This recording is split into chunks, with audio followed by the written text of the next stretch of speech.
Bonjour et bienvenue dans cette nouvelle vidéo de la chaîne Epona Project. Je suis Johanna Pereneagon, experte des réseaux sociaux, community manager, responsable marketing et cofondatrice d'Epona, une agence marketing. Donc aujourd'hui, je vais vous parler de l'engagement sur Instagram et surtout d'une idée reçue qui est encore très forte, qui est que il vaut mieux avoir plus d'abonnés. Enfin voilà, que ce qui prime, c'est avoir des millions d'abonnés. Non. Alors non. Vraiment. À part si vous voulez vous montrer avec vos potes en disant voilà, j'ai tant d'abonnés, ok, si vous voulez. Ça, ouais. Mais sinon, non. Il faut arrêter avec cette idée-là. Alors je sais que je suis peut-être un peu véhémente, mais vraiment, ça sert à rien d'avoir 600 000 abonnés si sur les 600 000, quand vous postez, vous avez 30 likes. Ou, bon, j'exagère, 300 likes. Les 600 000, ils sont où vous touchez 300 personnes. À quoi ça sert? Ça sert à rien que lorsque vous voulez à un moment donné vendre votre produit, parce que si vous êtes Instagram en tant qu'entreprise peut-être, ou créateur, ou même influenceur, hein, aujourd'hui les marques collaborent avec des comptes qui ont un certain taux d'engagement. C'est vraiment le taux d'engagement qui prime, parce que ça sert à rien de dépenser, parce que parfois faire des partenariats avec des influenceurs peut coûter assez cher.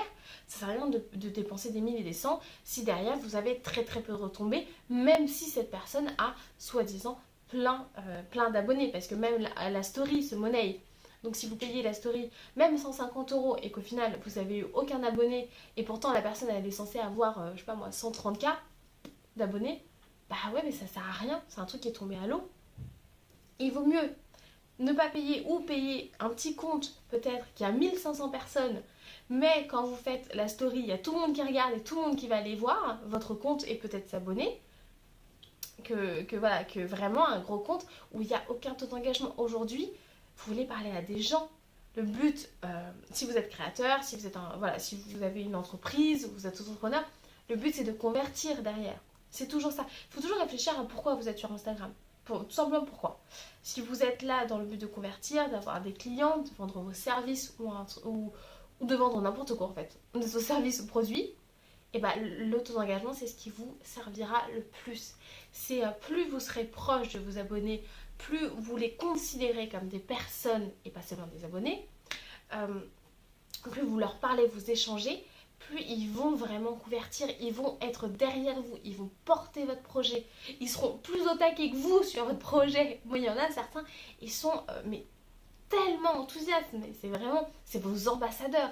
Et ce sont ces personnes, il faut créer une communauté de fans.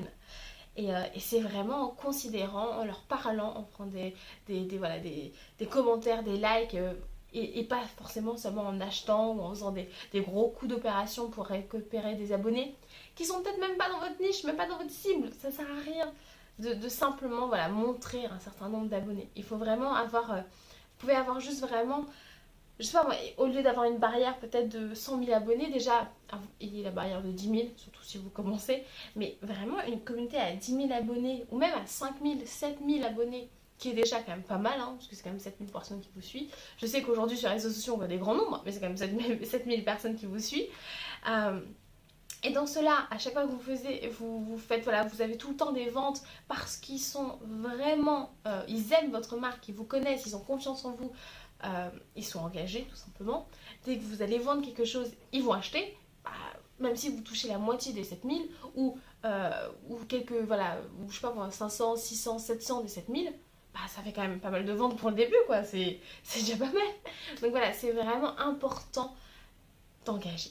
Voilà, c'est l'engagement le plus important et tout le monde peut voir votre engagement. Il y a le site Social Blade, je vous le mettrai ici, qui est un site. Maintenant, il faut se connecter, il faut se créer un compte. Avant, on n'avait pas besoin, maintenant, il faut. Et ensuite, vous mettez simplement le pseudo du compte Insta ou YouTube, je crois, il me semble, mais en tout cas, surtout du compte Insta. Et vous avez le taux d'engagement. Et vous avez plein d'autres logiciels qui vous permettent de calculer. Vous pouvez faire un calcul simple aussi, mais en tout cas, vos concurrents, les marques qui pourraient potentiellement travailler avec vous peuvent voir vos taux d'engagement. Et aujourd'hui, vraiment, surtout en temps de crise, les marques, elles choisissent vraiment, elles choisissent par rapport aussi à ça le taux d'engagement. Et c'est pour ça qu'il y a justement une montée, on va dire, des micro-influenceurs. C'est pour ça qu'on appelle ça des micro-influenceurs, parce qu'ils n'ont pas beaucoup d'abonnés, mais ultra engagés. C'est mon mot, engagé. Donc voilà, c'était un petit coup de gueule, faut pas déconner. Mais voilà, quelque chose c'était important, je trouve, parce que je vois encore beaucoup de monde qui, euh, qui considère qu'effectivement il faut plus d'abonnés enfin voilà, que c'est les abonnés qui comptent, peu importe l'engagement, et non. À part si vraiment c'est juste pour montrer, c'est juste pour, ouais, pour montrer, enfin, à part pour montrer aux autres, je sais pas trop à quoi ça servir parce que même pour les influenceurs qui ne vendent rien, à part peut-être leur image de temps en temps, et bien justement ce sont ceux qui considèrent le plus leurs abonnés parce qu'il y a énormément d'échanges, il y a énormément de lives, justement ils échangent avec leurs abonnés, de messages, etc. Donc finalement ils ont un fort engagement, même, et l'engagement forcément, enfin, plus vous avez d'abonnés, plus c'est compliqué de garder un taux d'engagement intéressant. C'est pour ça que ça c'est aussi pris en compte avec les marques. Mais voilà, les influenceurs, c'est pas juste, voilà, ils n'ont pas forcément sur les millions d'abonnés. En général, c'est aussi des gens qui ont commencé avec un engagement très fort parce qu'ils échangeaient beaucoup avec leur communauté.